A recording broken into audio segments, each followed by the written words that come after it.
রাজার ঘরে রাত দুপুরে ডাকাত এলো তেড়ে, সে এক রাজার ঘরে রাত দুপুরে ডাকাত এলো তেড়ে।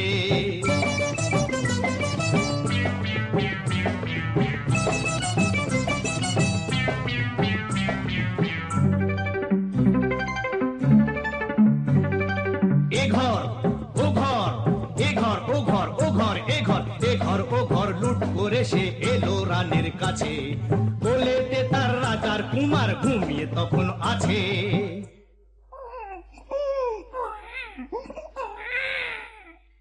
শিশুটিকে ছিনিয়ে ডাকাত নিল যে ছো মেরে।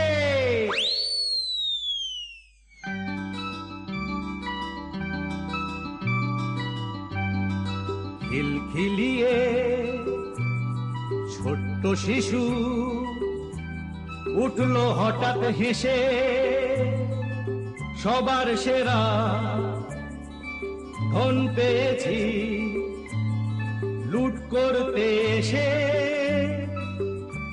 এই না বলে সেই হাসিটাই নিল ডাকাত কেড়ে।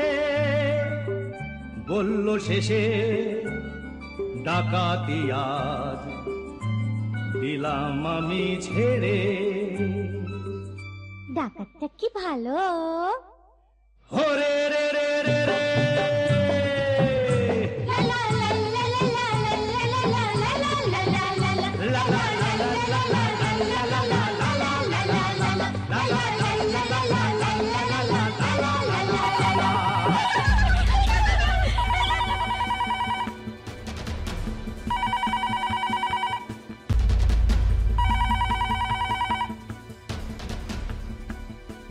হ্যালো, কে বলছেন?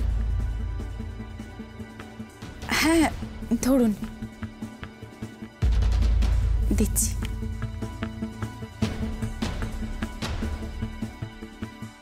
আপনার ফোন। হ্যাঁ হ্যালো খোকা, আমি পৌঁছে গেছি বাবা। আচ্ছা মা। শোন খোকা, তুই তাড়াতাড়ি চলে আয় বাবা, বেশি দেরি করিস না। আর তোর বাবা যেন জানতে না পারে তুই ওখানে কি কাজ করছিস।